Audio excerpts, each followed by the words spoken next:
I'm Gretchen Sable, a trained moderator for League of Women Voters, and welcome to the Coon Rapids House District 35B race. I'm from Andover, outside the city of District 35, so I can't vote for any candidates in this race. All the candidates for this race were invited to participate, but unfortunately, Polly Matson was unable to attend tonight because of a family situation. So we only have with us candidate Jerry Newton, we're happy to have him. The League of Women Voters does not support or oppose any political parties or candidates for office. I'm sure that both the candidates care very much who you vote for, but the League doesn't care who you vote, we care that you vote. And so our goal of the forums is to help you become an informed voter. We're going to start with the candidates' opening statements, and they'll be followed by questions that have been submitted online in advance to League of Women Voters by members of the public. Candidates will alternate who answers each question first, except we won't be, because we only have one. Answers are limited to 1 minute, and we do have a timer here. We will conclude with closing statement, and we'll get started. So, Jerry, are you okay with my first name, using your first name? Yes, absolutely. Okay, so Jerry, you're going to give an opening statement? Yes, thank you. First of all, I want to thank the League of Women Voters for holding this forum. I think it's terribly important that candidates appear before the public and have a chance to express their views. I'm Senator Jerry Newton. I'm running for House District 35B. It's a little bit of a change, but I had planned on retiring and things changed. I would like to run in a district that I've represented actually for a long time. My wife and I, Rita, moved to this district in 1985, and we've been living here ever since. We've raised our children here. They've attended school here.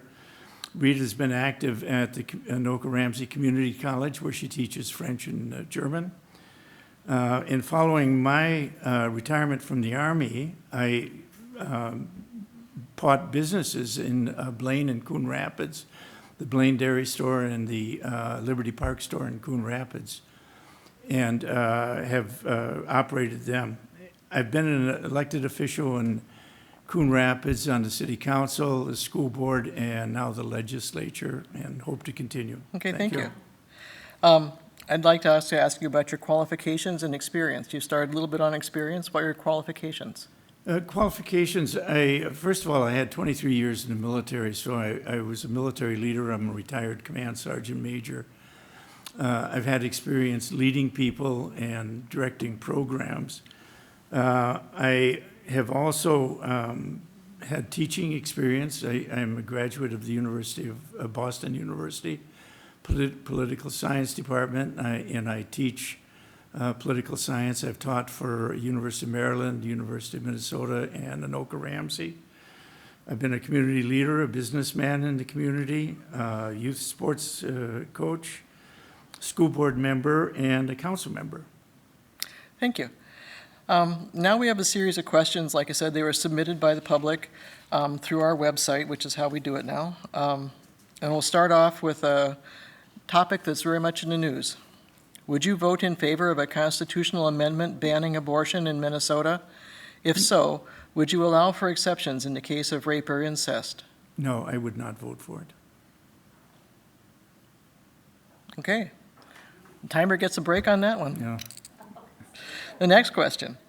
Would you support increased gun control measures, such as red flag laws and universal background checks? Yes, and I have supported them in the legislature when we get a chance to have them brought up.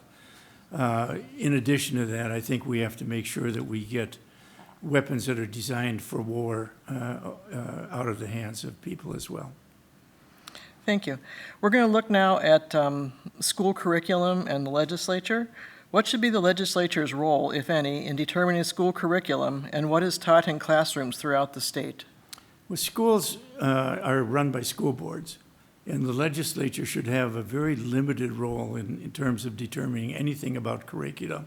Our function should be to make sure that the schools are fully funded and that the teachers have the funding that they need and the support that they need in their classes. Okay, thank you. What's your stance on marijuana legalization in Minnesota? I am personally not for it. I will support it, however. The majority of the public seems to want it. We have to make sure that we look at how the marijuana is treated by the federal government. It's a Class 1 drug, and that has to be changed before we have any serious laws in Minnesota legalizing it. And we have to look at things like banking industry. Banks cannot give loans to companies that have Class 1 drugs. So it's not an easy subject, but I think it's going to be something that's happening. Thank you very much. So turning to an environmental question, what measures do you favor to combat climate change? Well, a lot locally. I see Lonnie here. We've been working on solar, trying to get solar at the WCCO radio tower.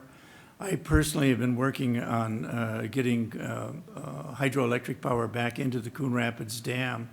And in fact, the people from California will be out again next week to meet with Three Rivers Park District to talk about their plans to get the hydroelectric up and running in there. And I think it's actually going to happen this year.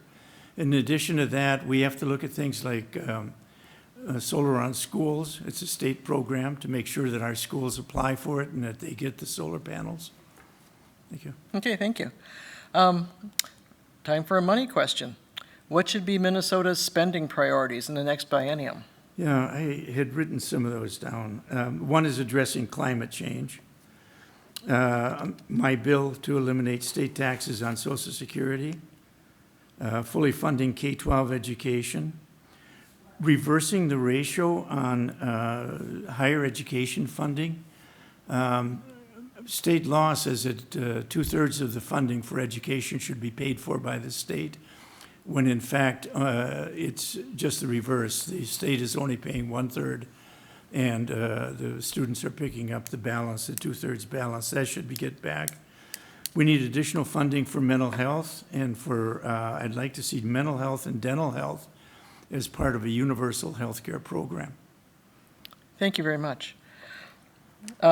We're League of Women Voters, and so we have an election question. What measures would you support to improve and secure elections and voting in Minnesota? Well, first of all, our elections are well run. They're the handful of cases where people are voting illegally, they are found out and brought to court. And I think over the years we might average 10 or 12 per election that have come up, and the people have been prosecuted for doing it. I would like to see us move to mail-in ballots. I think it's the state of Oregon that does that, and that everyone would vote by mail. We wouldn't have to have all the confusion that we have with voting booths and that sort of thing. Thank you very much. It's time for your closing statement, if you'd like to make one. This was fast. Yeah. Well, for 24 years, I've really had the honor and the pleasure of serving our community as an elected official, city council, the school district, and now the legislature. And I have things that I still want to finish in the legislature. There are programs that I want to see come to fruition, and I'm just asking the voters to reelect me in November. Thank you very much. Thank you. I want to say again that we did invite Polly Mattson to participate, and she wasn't able to. So I'm sorry that she wasn't here to have a back and forth. I also thank both you and Ms. Mattson for running for the House, because it's good that people run for these offices. I want to thank the viewers for their interest in becoming informed voters. We do keep on our League of Women Voters website, we do have forums that we've produced. We produce forums across the county, so there's all kinds of people you can watch if you want to, and we keep them up there. It's important that we vote too. We can start voting on September 23rd. You can vote in your city office and the county office. You can get a absentee ballot without any excuse. So there's no reason not to vote, even if you can't go on November 8th, or else you can certainly go on November 8th and vote as well.